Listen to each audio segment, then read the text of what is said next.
Good afternoon, everyone. So now today I am going to present on action research and its characteristic. So first of all, we will know what about action research. Action research is a research in it is very much important in education field, and there are some of the researchers who have told that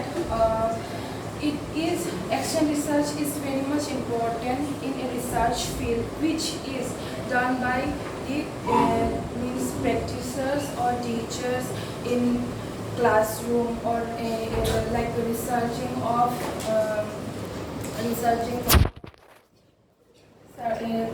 means taking the circumstance and curriculum, or else research in the classroom, solving the problem of the students, and then research of the teachers.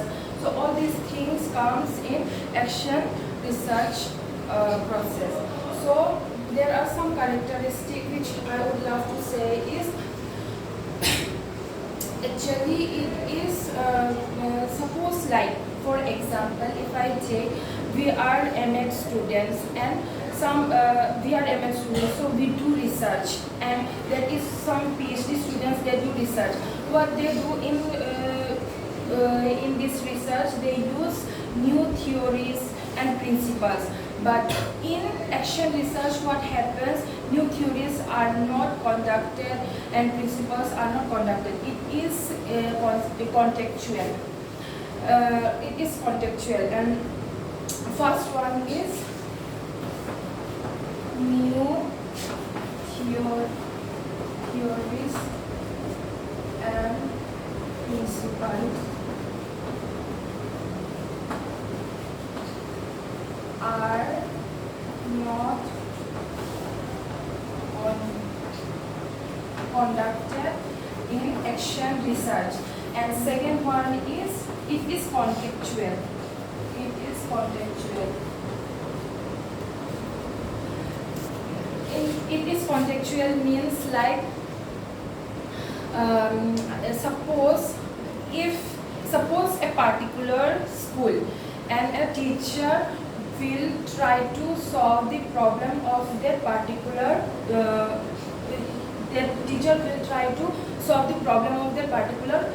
school, but in another sense that teacher will not be able to solve the problem of another school, because these situations are not same.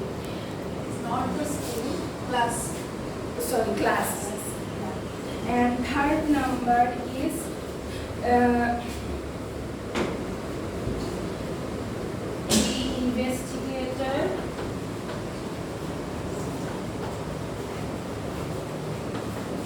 directly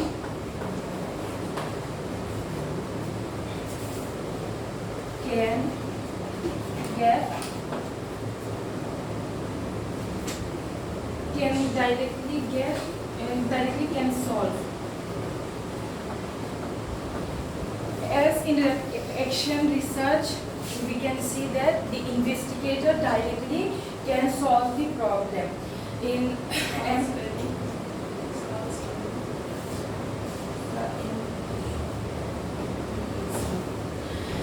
another thing in action research, we can see that a teacher to solve a problem of the student in the classroom, what he or she have to do is he have to show it practically. Otherwise the student will not be able to understand.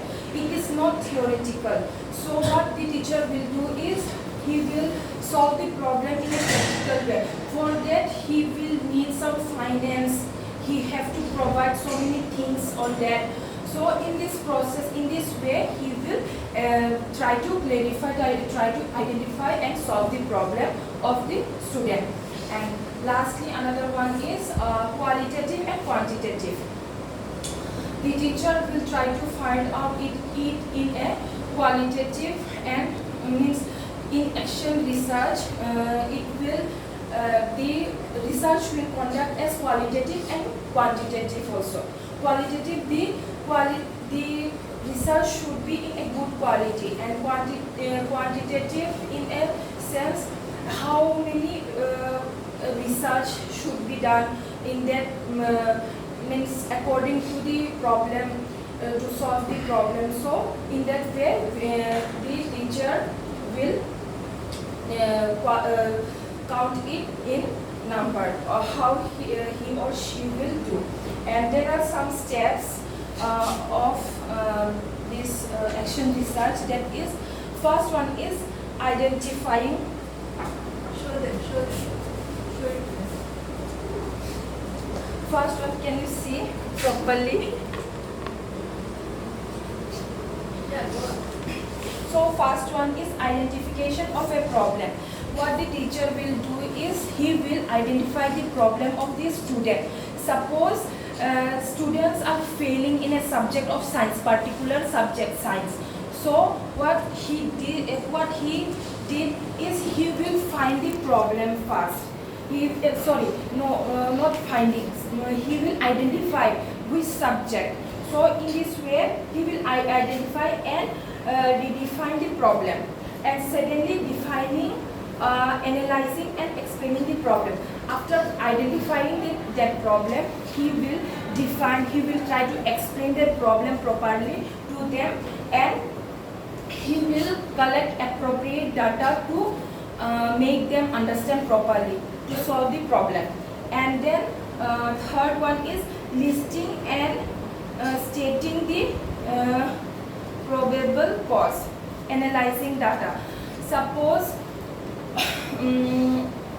here the teacher will try to find out the problem, the result, the reason why he is failing in that particular subject. First of all, in this way he will list it down, he will stating, and then he will find out what is the reason of that person, of that student, of that classroom, so that he could find out the problem properly.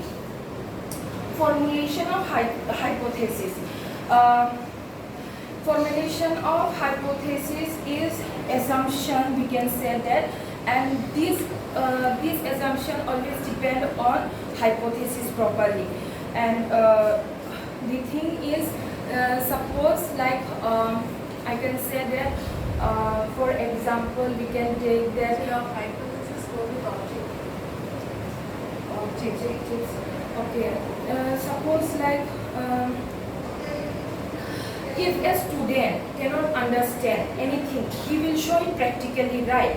So whether he has learned many things in all means teaching all, like before others have taught or the teacher has taught him another way, but again he has to show it practically, do it practically to make them understand properly.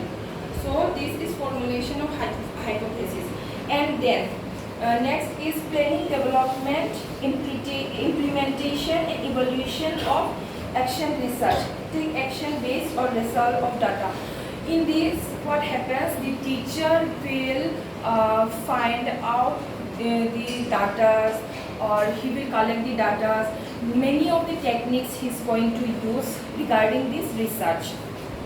And lastly, drawing conclusion and taking decision, evaluate and reflect. Suppose after all these things happen, all these techniques has done, lastly what he will do is he will find out whether after solving the problem, whether the student has properly understood or not. If the teacher has taken a test, he will see the before result and he will compare the after result. So he will compare both, before how much he has scored and afterwards what he has scored. Within means accordingly he will take this step and find out the problem and he will solve the problem. Thank you, ma'am.